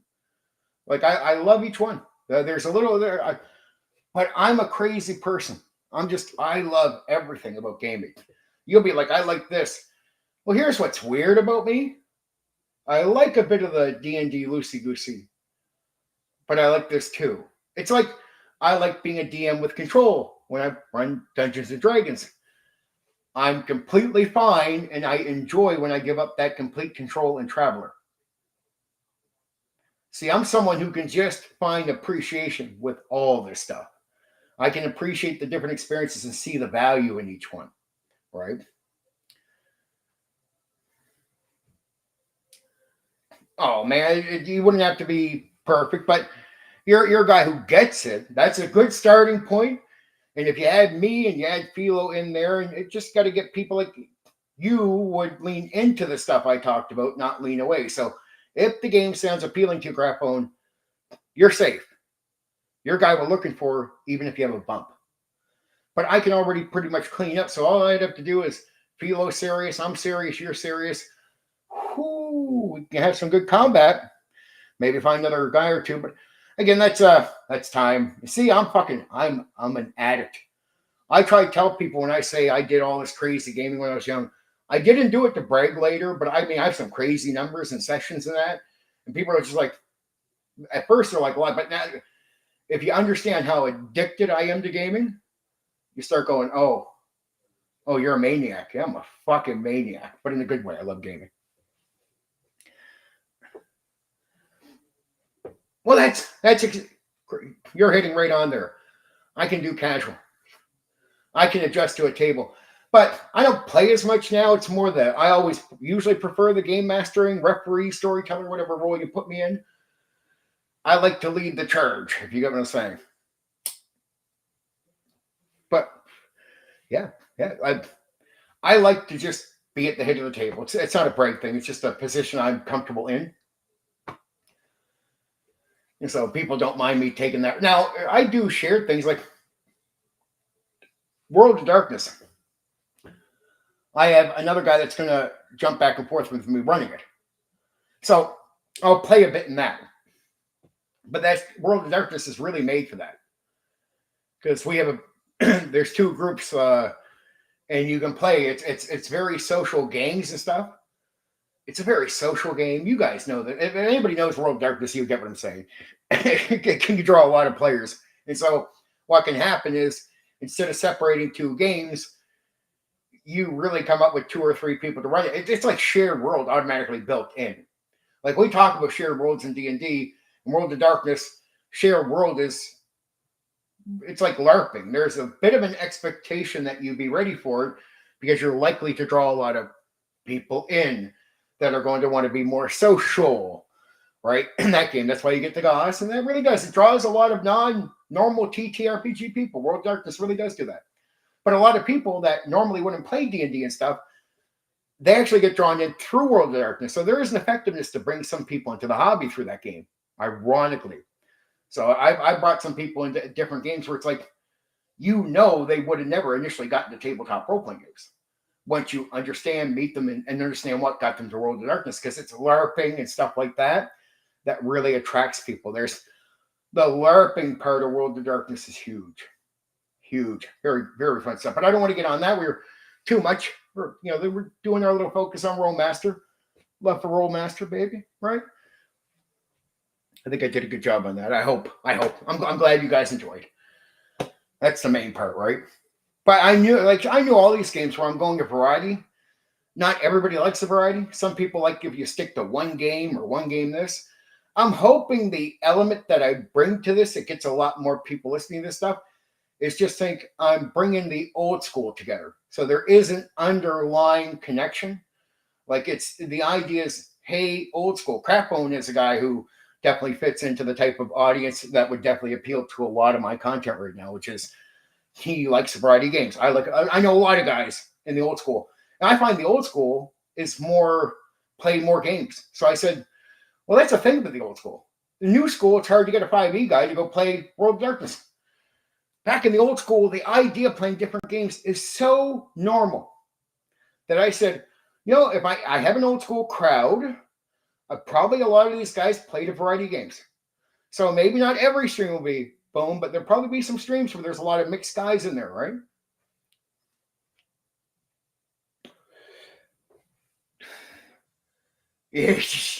Crap on you, nailed it right there. I mean, the lore and the realness of the world, it can be a little bit overwhelming, but then it's the crowd too. There's a certain crowd that's going to understand LA and want to know the details.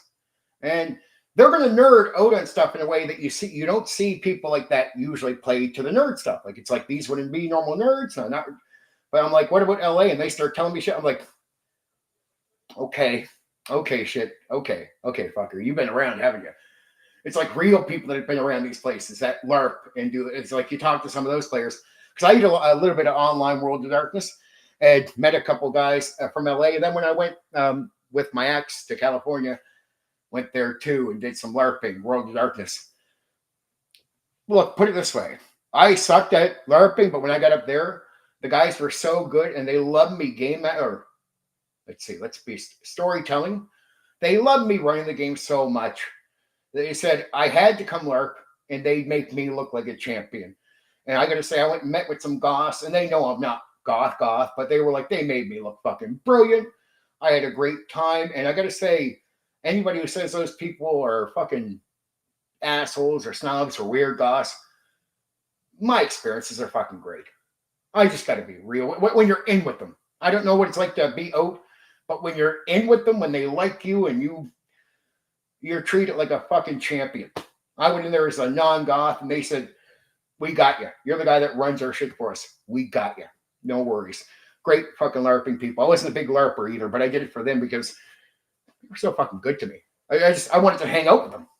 And it is actually interesting. When I went up to LA, there's whole bars that set up nights for LARPing World of Darkness.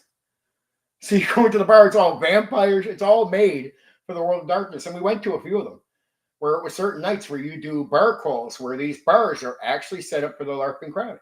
And the people that own the places play the game, right? They actually play World of Darkness. So they're fucking right into it. I was like, this is crazy. How many years have you had this?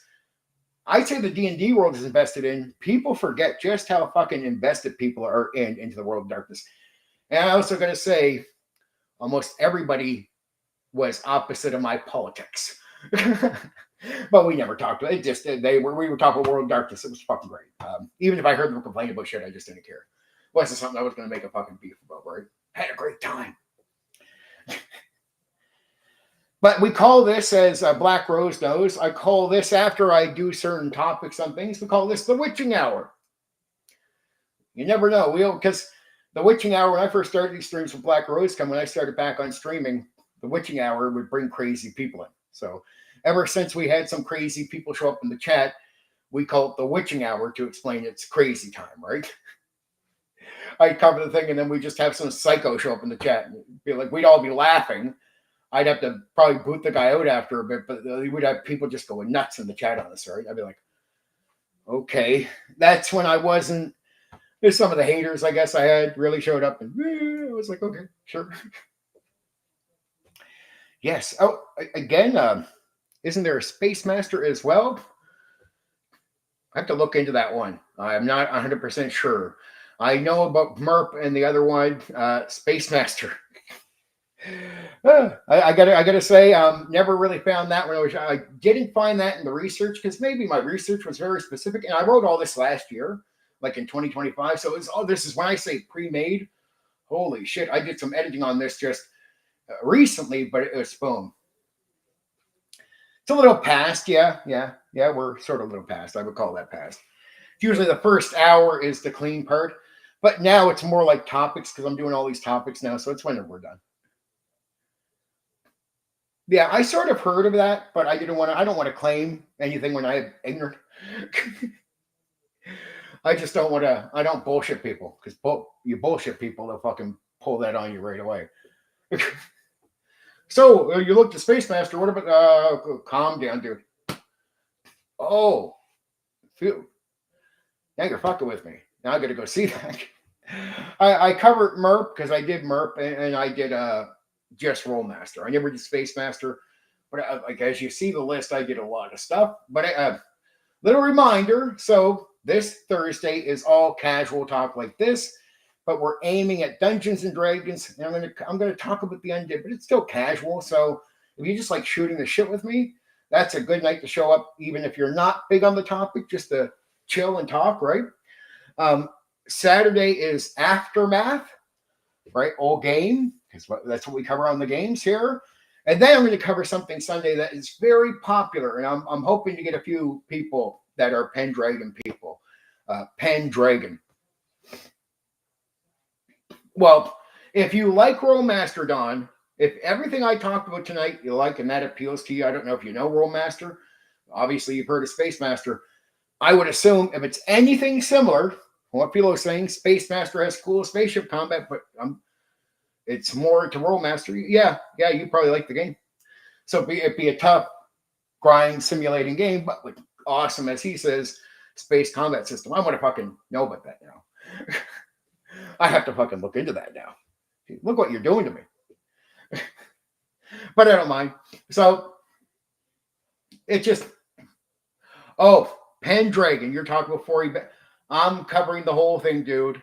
Yep, you'll be happy with that. Definitely. I love Pendragon, all editions, but I'm with you, 40. If that's what you mean, Stephen Kennedy, 1,000,000% it's my favorite. So, have to. It's my favorite, right? I can't avoid my favorite, right? But yeah, I mean, I just want to cover it sort of in general from the start, the birth stuff I do. So we'll cover the early stuff, and then we'll go all the way through Pendragon, all the way through. And so I'm hoping Pendragon people, that sounds really appealing to them. That I'm going to cover everything up to 4E, talk about running the game, all that good stuff. Pirate Cyberpunk game, Western game. Yeah, I just did a lot of work. Yeah, they were serious fucking people into the whole thing. They were developed to be that. So yeah, I'm not surprised at all they did. I have some weird stuff. Like there's one game, Little Fairs. Have you guys ever heard of that? I forget the name. I know it's somebody. I don't know why this. I have all the notes, but it's called Little Fairs. Like here's an odd game where the idea is you're playing kids, and it's like monsters in the closet are real. So all this things but it's not like Disney monsters real. It's like the boogeyman creepy for real horror, but you're playing children, right? And so it's a unique game. I've heard of people playing it on here. I don't know how many of you ran into that, but I do want to cover it for anyone who doesn't know that. But that's a later game. I have all kinds of things to. Like I have everything pretty much scheduled right up till around the end of May. Yeah, the end of May. I mean, just an example. GURPS, Toon, Paranoia, Car Wars. If you like some war game. Top Secret, Starship Troopers, another war game. James Bond 007, somebody was mentioning that the other night. Champions, if you like that, like the superhero stuff. Teenage Mutant Ninja Turtles RPG. This stuff coming up. Gangbusters. Shadowrun. I am covering Shadowrun for you Shadowrun fans out there. Bushido. Ooh, that's good stuff right there. Space Opera. Oh, Middle Earth role playing. There it is right there. MERP, as we just talked about. That's already scheduled for April 26th is when I'll do MERP. Chivalry and Sorcery. Call of Cthulhu. And I know I hope to draw some Asian fans of Call of Cthulhu, even fucking one. Because unlike here, Dungeons and Dragons is the big game here for a lot of like West. Call of Cthulhu is the big game. Like if you go to Japan, Empire of the Petal Throne. I'm covering villains and vigilantes. If you like superheroes, so many people tell me that's like their number one game. Alternity, which is a weird TSR product, but really cool. Castle Falkenstein. Wait till we get to that, guys. Ruin Quest. Earth Dawn. I think that's Max Liao. And Cyberpunk, as we just mentioned as well. I'll be covering that. Let's see. Toons, that game where you play cartoon characters. Yep. Gangbusters, we played. Cool. I'm going to be covering that. Just so much to cover, right? So all that stuff is going to be after Pendragon. Oh, you played MERP. So you didn't. Oh, okay. So the Rolemaster is just you seeing where a lot of that stuff comes from. Yeah, totally. You'll know that one. Actually, Don Burgess, if you know the game, any games you know, I ask people if they can show up and just like Philo, man. I love Philo here. I love it when guys show up because I got so much information, but they're giving like other details about it that I'm just not adding in that are effective details. Common sense stuff like go get a printing machine, like make sure you got printing as optional. Philo's 1,000,000% right on that. A great statement. And I didn't have it written down. So it's great to have guys here that know that stuff that can just add to what we're doing, right? So I love that stuff. Well, like we had Craig the other night with Traveler, and I have some smart guys here. So, and a lot of guys, we're old school guys. So a lot of guys actually played multiple games. So I know like Craig might have one night of Traveler, but there'll be other games. So I know Craig will jump in, and maybe you guys like playing Gangbusters will jump in with Philo here. I'm going to go over some more stuff. I know, like at one point, you always probably see Black Rose talking some stuff there because I know there's some games that I'm going to cover that sooner or later will hit his zone. And even if you guys are just chilling out, I don't care. You don't all have to be in chat. I'm a guy that likes to entertain. I can entertain with, look, the chat is great. I love it all. But if people just stayed and watched, and I'm doing live, if I know I'm entertaining you while you're drinking your tea, your coffee, painting your miniatures, right? Going over stuff, knitting, I don't care what you do. If I know you're just staying there watching, I'm happy to serve you. I'm happy to almost talk to nobody as long as I know for sure people are going to check it out later. And again, paint their miniatures, listen to what I got to say about the game. Oh, well then I'll get you hyped for it for sure. Black Rose for sure as well, right? I love all my people. I really do. I feel like I bond with you guys every time I'm doing these things because I'm always hitting on stuff I know we're connecting on, right? Like tonight, connecting on Rolemaster. It's really, really great to have that open door right there, right? And Philo, you were here mostly on time for the good parts. That's awesome. But I got an active crowd here. Yeah. Don't want to burn through too much. Like, I got a session tomorrow. So, that's tomorrow, Wednesday. I got a session tomorrow with my group. With one of my groups, right? Next week, I officially start. It is next week. It's World of Darkness. But it's in person. And we're going to play at a bar because the owner is one of my players. And it's not at the bar where people, it's in the back rooms, but hey, it's free drinks. I don't got to pay for anything. Well, that's awesome. It's all working hard for people I know that are really into this stuff, really appreciating it. It's just me getting through this stuff and being smooth as I can and not tripping over myself, getting more used to this stuff, which I'm very happy about. Oh, and I'm covering both. I got Car Wars coming up, the war game, and GURPS. Maybe I'll even mention the combo factor there, Craig. Remind me of that. I'm serious. Remind me of that. So if they're good to combine with each other, that's great. Auto duo is a great combination. Yeah, that makes sense.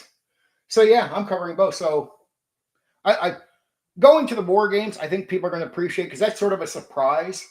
I just didn't want to, like, I haven't played all the OSR clones, and I was sort of going through them, and I'm like, you know what? I'll just go to what I know. Like, that's when back when I said I'm just not going to bother covering really OSR clones.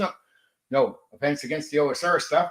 It's just that they have enough people promoting them, so it's like, okay, I'll do this other stuff. I decided to lean into something that a lot of people might not know that I've done because I don't talk about it. Because a lot of people talk about wargaming, and I always mention I'm an AD&D second edition guy. They're like, oh, that's just your game. I'm like, sure, I'll let you think that. You don't know how many guys on here over the years that just tagged me to one game, and I'm like, and they don't understand that I'm confident, so I don't sit there and like correct them all the time. I'm like, sure, yeah. But I mean, I played 50 million fucking games, right? Including war games, which I'm hoping is going to surprise a lot of people when I hit those, that I actually have some effective things to say on wargaming. I'm going to hit Warhammer and the whole nine, man. Like, I really am this year, and I got some really good stuff to talk about. And actually, Craig was informing me of some stuff that doesn't get covered too well. So I'm going to make sure I give a little bit of love to some things that Craig was mentioning that just don't get enough love, I guess, in Warhammer. I don't have the same experience as he does, but I just trust him and I know the stuff. So I'm like, yeah, okay, I'll add that into the package of what I'm going to cover. But I'm hoping to surprise some more gamers. It'll be like, Condor DM knows that? Condor DM, you played that? Yes, I did.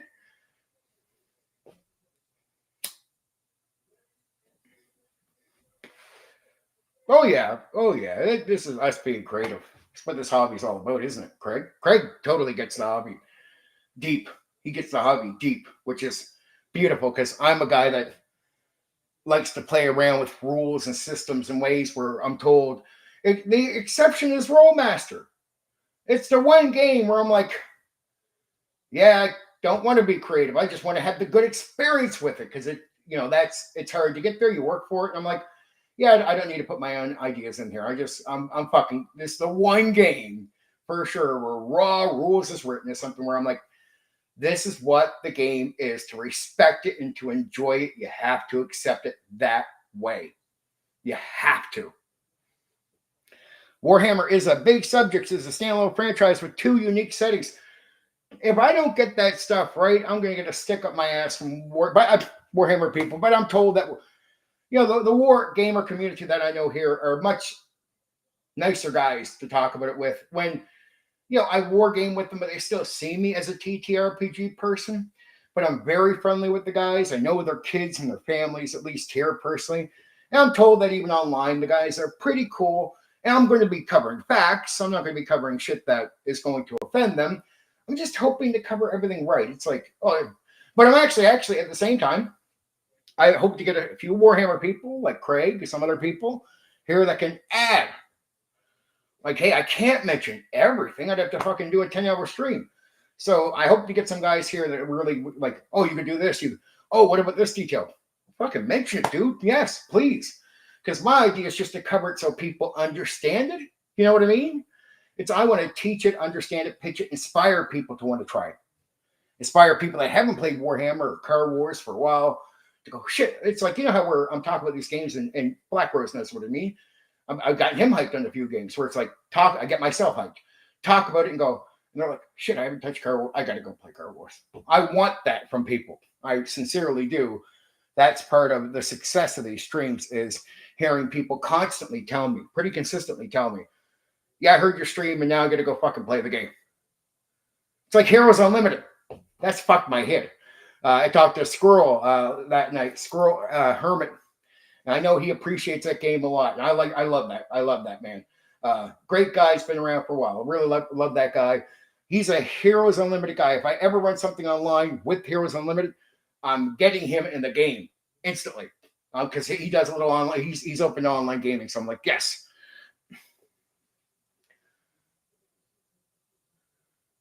Oh, yeah. No, sure. Black Rose, like, definitely.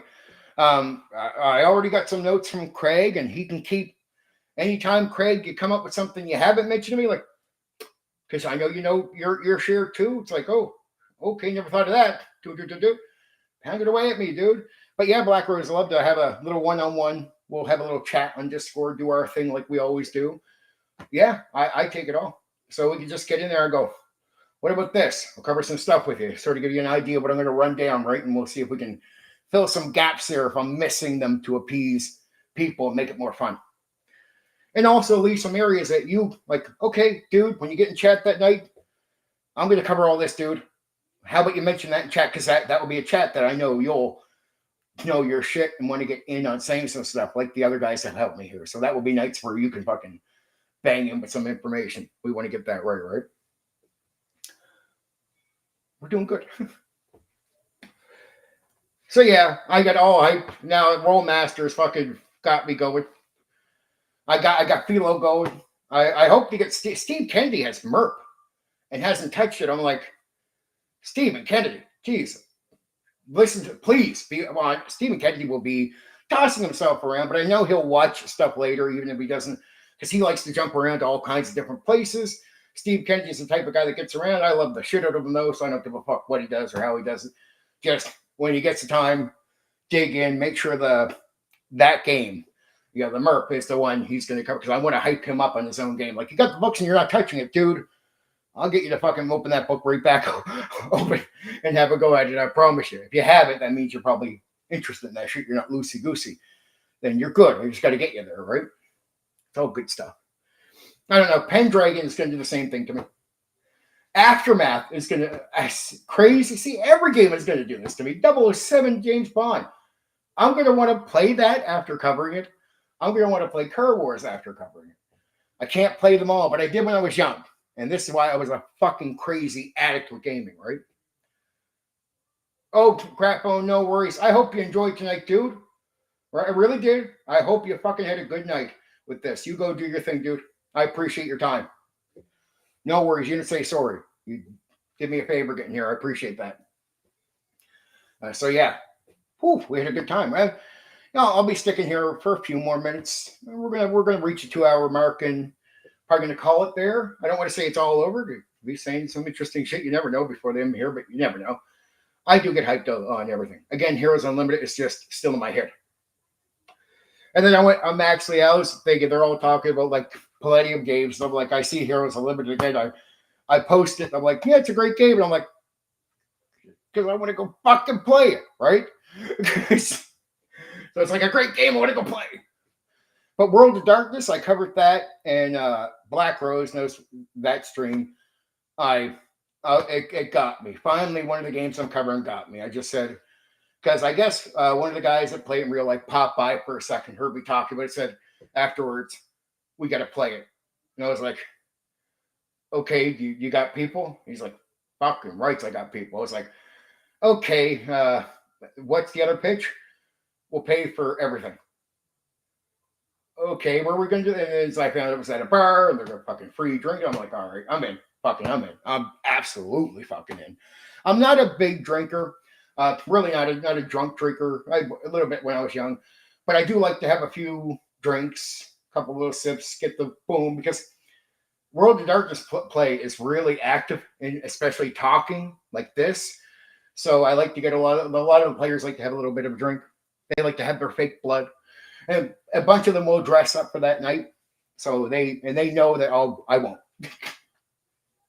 Like, I've done the LARPing that one time, but they know I'm cool with it. They don't care. All right, Steve Kennedy. I love you, dude. Take care. I'll talk to you soon, as always. Always appreciate your time, my man. I really do. Really happy. Oh, Black Rose here, Steve Kennedy. We got Crap Phone hanging out a few times here. Philo, really glad to have connected with Philo. I don't know if I'm ever saying that, or Philo. I don't know if I'm saying that right, but he seems to be happy with the statement. Good. Well, yeah, the World Darkness sounds like it's going to be fun. And it's only like once a month. So it's a little get together. They pay for the drinks and they'll do the fake blood and all that. And they know I'll participate with some of that. But all the LARPing guys, and they're all going to LARP, they just don't get uncomfortable around me. They don't care that I'm just the nerd D&D guy that shows up. Like it just they are weird with other people. Like they're LARPing, they want to LARP with their own people.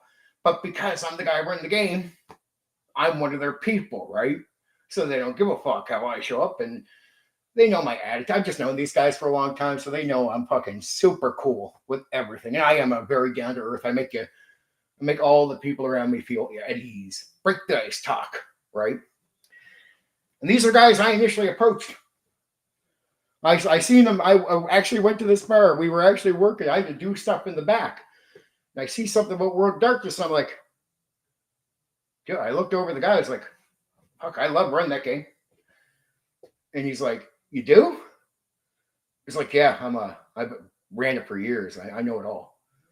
He's like, you do? I was like, yeah. And then next thing you know, they were like, well, let's talk about it. And then after I talk about it, he's like, yeah, you're the right fucking guy. Philo Sophisticated. I call him Philo for short because I don't want to say the whole name every time.